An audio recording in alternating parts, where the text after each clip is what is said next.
Karere ka Huye mu murenge wa Tumba akagari ka Gitwa umudugudu wa Rebero na Berwa mu ijoro ryakeye abantu bagizwe n'itsinda bagera kuri 30 ndetse bashinze umutwe w'amabandi bateye ibitero bitwaje intwaro gakondo batema abaturage ndetse barabiba batera n'amabuye ku mazu yabo. Polisi n'abaturage ndetse n'abashinzwe irondo ubwo ndavuga abanyerondo batangiye gukora iperereza bafatanyije n'igisirikare cy'u Rwanda RDF kugira ngo abo basaga 30 bose bari bitwaje intwaro bagatera abaturage babashe kuba batabwa muri yombi baryozwe ibyo byaha bakozwe.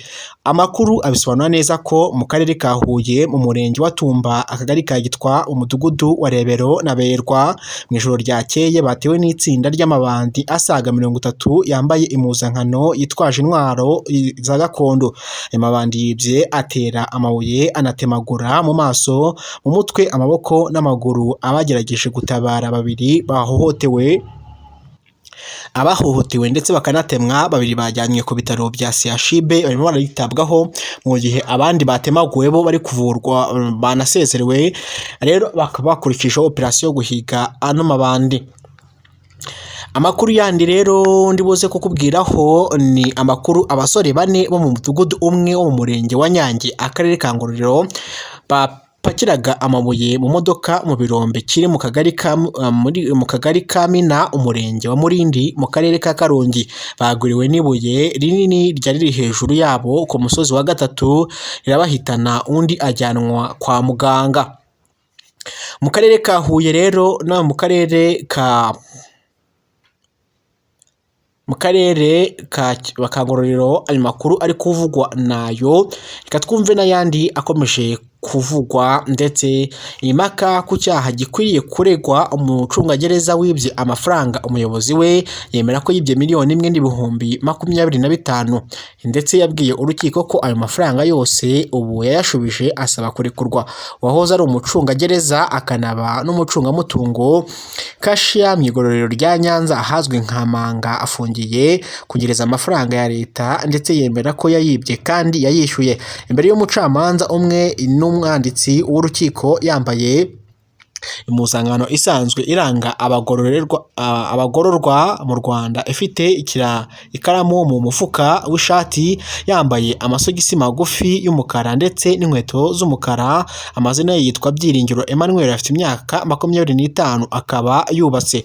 Uruhande rwe rwajuririye icyemezo cy'urukiko rw'ibanze rwa Busesamana ndetse rwateganyaga kumufunga iminsi 30 y'agateganyo, nirwo rwabanje guhabwa ijambo.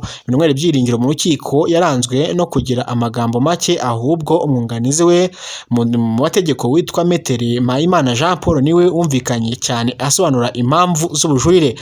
Metere Mpayimana Jean Paul yisunze ingingo z'amategeko yavuze ko umucamanza wo ku rwego rwa mbere yirengagije akanga guhindura inyito y'icyaha kandi amategeko abimwemerera. Metere Mpayimana Jean Paul avuga ko umukiriya we yari akwiye kuregwa icyaha cy'ubujura aho kuregwa icyaha cyo kunyereza umutungo wa leta.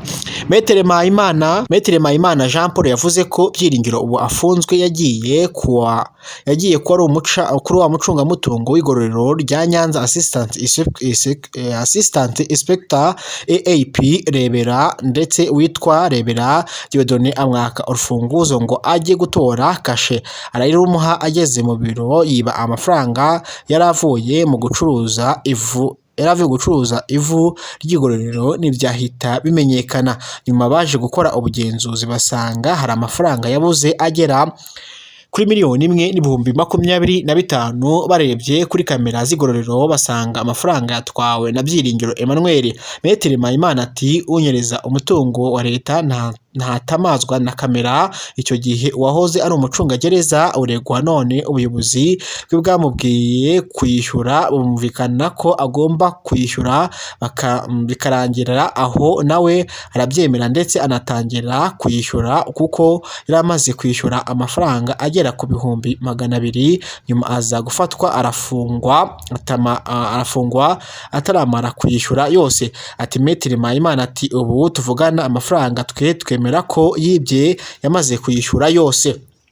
Maître Mpayimana imbere y'urukiko yemeje ko icyaha cy'ubujura atari icyaha cyacisha umuntu umutwe noneho hejuru y'ibyo yibye akishyura, kandi uwo yunganira ubusanzwe yari umunyeshuri muri kaminuza, bityo urukiko rukwiye guca inkoni zamba agafungurwa by'agateganyo akajya gukomeza amashuri ye, kandi batangiza inzira zo kumvikana n'ubushinjacyaha pre-bargaining, kandi nta mpamvu zigira ku buryo ubushinjacyaha bwakomeza gukora iperereza.